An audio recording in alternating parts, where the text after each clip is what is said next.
Could Trudeau remain Canada's Prime Minister through the next federal election in 2025?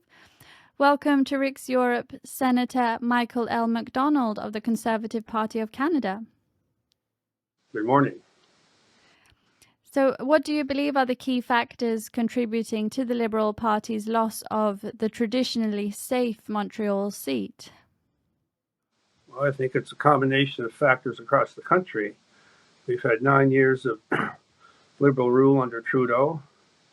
We have enormous housing problems, inflation problems, financial problems. The government of Canada today spends about, in the next few years, will be spending close to $60 billion a year just to service the debt. It'll be the biggest single expenditure of the federal government. We've lost control of the public purse. We have rampant crime in the country. All the social indicators are going in the wrong direction. And there's a real weariness in the country with this government. The people in this country want an election. You can feel it.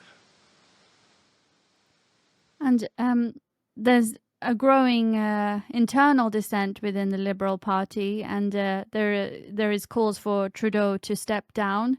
How likely do you think it is that he would step down, or that he will in fact remain leader through the next federal election in 2025? Well, I really have no particular insight on that. I can't get inside that man's mind to see what he's going to do. But there's enormous internal pressure now on him to step down. There's obvious public pressure for the government to be changed. I guess it just depends on how much he wants to respond to this stuff. In any event, the closer we get to an election day, the more difficult it will be for him to step down and for them to replace him in time for an election. So the clock is ticking. The election legally is not supposed to be until next fall, but there's a lot of pressure now with the NDP.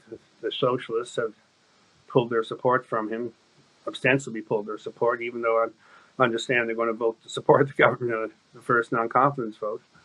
But there's a lot of pressure coming to bear on the other parties too to help defeat the government. So we'll have to see how it plays out.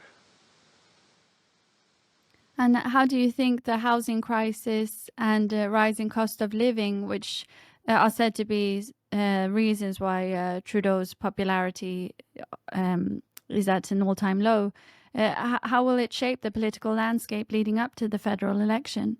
Well, I say it's shaping it now. Our major cities are all filled with tent cities. It's a real issue. Young people under 40, it's almost impossible for them to get a house. Almost impossible for them to get an apartment in some cases in the cities. The price of apartments have gone through the roof. We've printed far too much money in this country over the past number of years during the pandemic. So we've created all types of inflation. We have it's a simple product of supply and demand. We don't have enough supply for the demand. We've allowed a lot of people to pour into this country in the last couple of years. And the pressure on all types of services, whether it's housing, whether it's medical, whether it's social services, has just gone through the roof. So it's a collective weight that the country is bearing, and is increasingly finding it impossible to bear. And how likely is it that this call for an early election will actually happen? Well, the call for the early election is already on. Will it happen? It will require both the Separatist Party out of Quebec and the Socialists, the NDP, to vote with the Conservatives to defeat the government. That's what it will require. I guess it depends on the amount of pressure they get internally in their own party and from the public.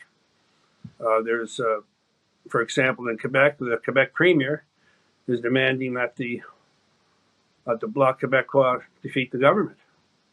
And so you have provincial pressures coming into play. I guess it just depends on the responsiveness of these party leaders.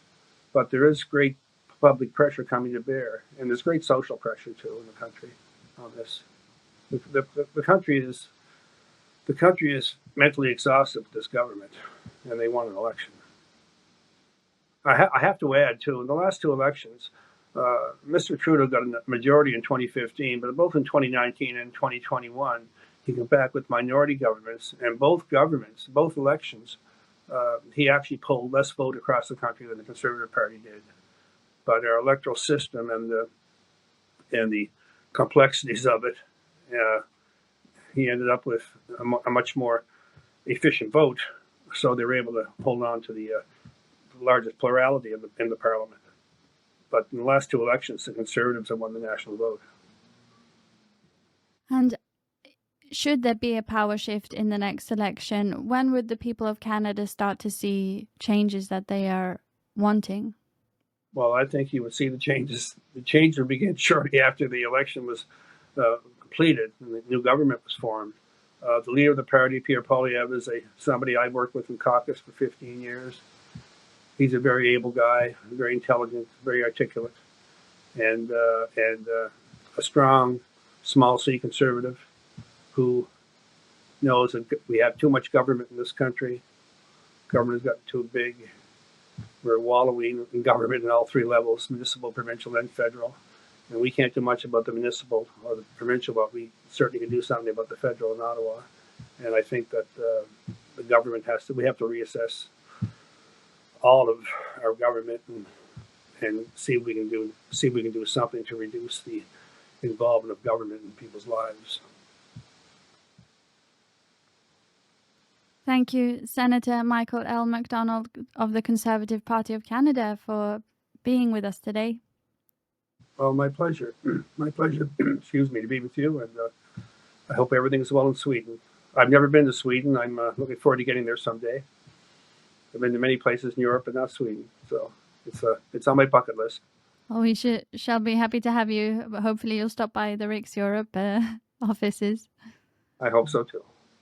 And thank you for watching Riks Europe.